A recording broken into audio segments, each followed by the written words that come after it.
नमस्कार, आप देख रहे हैं देश का number 1 Hindi news channel news 18 India और मैं हूं आपके साथ अनुपमा झा। देश और दुनिया की तमाम बड़ी खबरें आपको दिखाएंगे, लेकिन सबसे पहले नजर डाल लेते हैं 20 बड़ी खबरों पर। तुर्की और सीरिया में भूकंप में अब तक 25,000 से ज्यादा लोगों की मौत हो चुकी है। तुर्की में 20,000 से ज्यादा और सीरिया में करीब 4,500 लोगों की जान चली गई। दोनों देशों में अब तक 85,000 से ज्यादा लोगों को बचाया जा चुका है। तुर्की में दूसरे देशों से आए 7,500 से ज्यादा लोग रेस्क्यू मिशन में जुटे हुए हैं। इस अभियान में 167 विमान और हेलीकॉप्टर्स लगाए गए हैं। तुर्की में भारत का ऑपरेशन दोस्ती जारी है। तुर्की में भारत के राजदूत के मुताबिक भारत की प्राथमिकता घायलों को जल्द और बेहतर इलाज मुहैया कराना है। उन्होंने ये भी बताया कि अब तक सेना के 5 C-17 विमानों में भारत से राहत सामग्री पहुंच चुकी है। एनडीआरएफ के 101 सदस्यों की टीम रेस्क्यू और सर्च ऑपरेशन में लगी हुई है। तुर्की में आए विनाशकारी भूकंप पर पीएम मोदी ने फिजियोथेरेपिस्ट एसोसिएशन से मदद की अपील की है।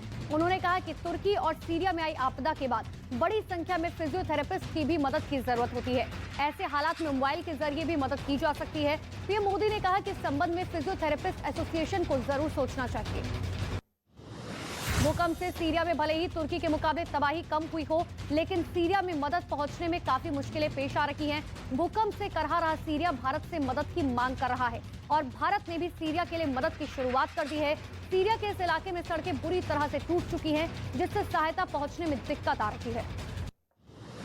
सीरिया में एक नदी पर बना बांध अचानक से फट गया, जिसकी वजह से सीरिया और तुर्की के बॉर्डर पर बसा हुआ तलुल शहर पूरी तरह से पानी में डूब गया। बताइए गया कि भूकंप की वजह से बांध में दरारें पड़ गई थी और जब बांध टूटा तो वहां तबाही आ गई। बांध के टूटने के बाद पूरे इलाके में पानी भर गया। शहर में बने मकान पानी में डूब गए। सड़कों पर बाढ़ के पानी ने कब्जा जमा लिया। त्रिपुरा के ढलाई में पीएम मोदी ने एक चुनावी जनसभा को संबोधित किया। पीएम की जनसभा में भारी संख्या में लोग जुटे।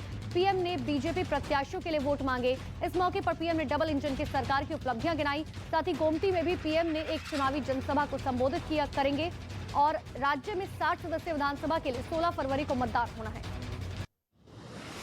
बीजेपी अध्यक्ष जेपी नड्डा छत्तीसगढ़ के दौरे पर है। उन्होंने जगदलपुर में मां दंतेश्वरी मंदिर में दर्शन कर पूजा अर्चना की। वहीं बीजेपी अध्यक्ष चुनावी अभियान का शंखनाद भी करेंगे। साथ ही जगदलपुर के लालबाग मैदान में एक चुनावी सभा को संबोधित करेंगे और पार्टी के नेताओं और कार्यकर्ताओं से मुलाकात करेंगे।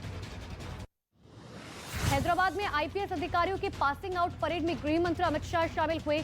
उन्होंने परेड की सलामी दी। लोगों को संबोधित करते हुए गृह मंत्री ने कहा कि आतंकवाद, नक्सलियों और घुसपैठ के मामले में हालात बेहतर हुए हैं। पीएफआई पर बैन लगाकर उदाहरण पेश किया गया। अमित शाह ने कहा कि एनआईए और एनसीबी ने ड्रग्स तस्करी और आतंकवाद पर लगाम लगाने में सफलता पाई है।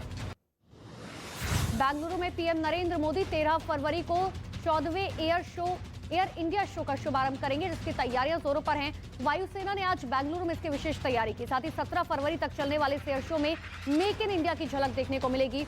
1966 से येलहंका एयरफोर्स स्टेशन पर एरो इंडिया शो का आयोजन हो रहा है। दिल्ली मुंबई एक्सप्रेसवे के पहले चरण का कल पीएम मोदी करेंगे उद्घाटन। फिलहाल दिल्ली से दौसा के बीच 220 किलोमीटर का एक्सप्रेसवे बनकर तैयार हो गया है। 1386 किलोमीटर लंबा ये एक्सप्रेसवे प्रोजेक्ट देश का सबसे लंबा एक्सप्रेसवे होगा।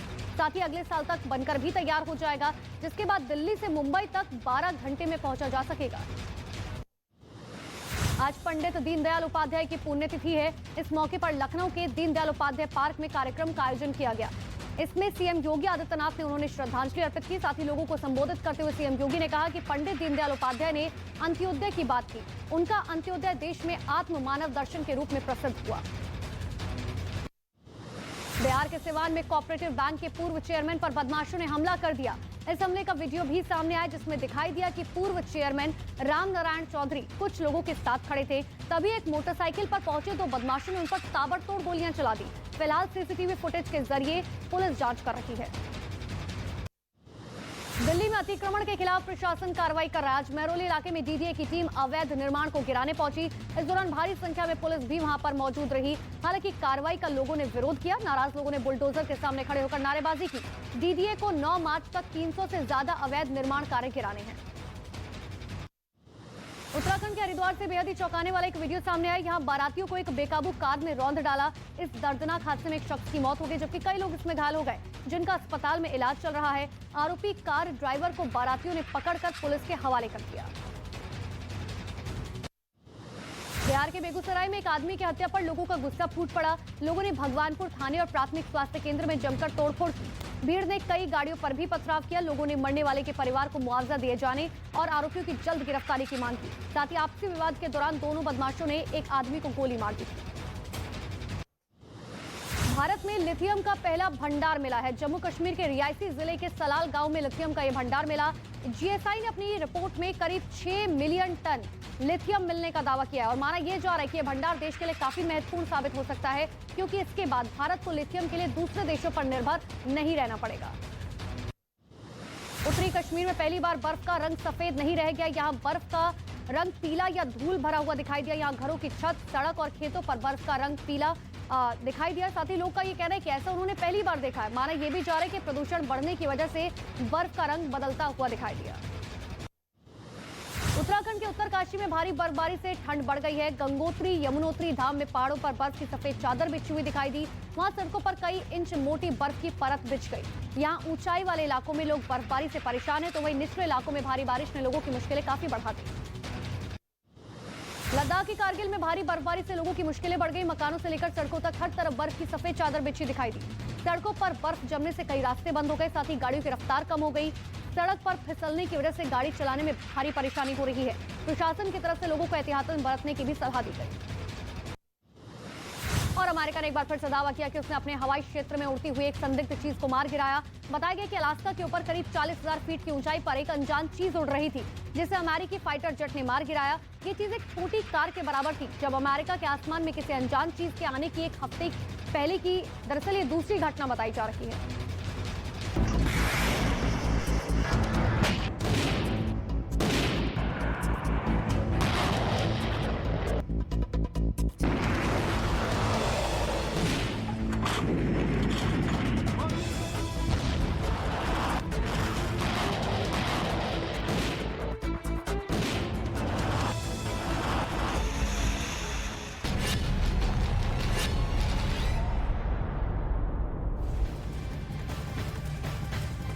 तो महायुद्ध के बीच यूक्रेन के राष्ट्रपति ने एक बहुत बड़ा दावा किया है। ज़ेलेंस्की का कहना है कि उन्होंने विश्व युद्ध को रोक रखा है, महातबाही पर ब्रेक लगा दिया है। और उधर यूरोपियन यूनियन में ज़ेलेंस्की को मिले समर्थन से रूस की सेना तिलमिलाई हुई है।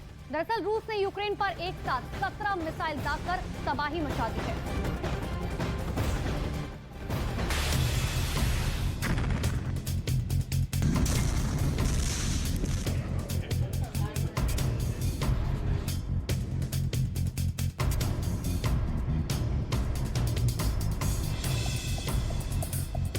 ज़ेलेंस्की के तेवर देखने से नहीं लगता कि यूक्रेन युद्ध में रूस के खिलाफ वो पीछे हटेंगे। रूस लगातार यूक्रेन पर हमले कर रहा है, मिसाइल दाग रहा है, ड्रोन बरसा रहा है और ज़ेलेंस्की के जांबाज जवाबी कार्रवाई करने में पीछे नहीं हट रहे हैं। रूसी हमले के बीच यूक्रेन के राष्ट्रपति वोलोदिमीर ज़ेलेंस्की का ब्रसेल्स में एक नायक की तरह स्वागत किया गया। ज़ेलेंस्की दावा कर रहे हैं कि यूक्रेन ने विश्व युद्ध रोक रखा है।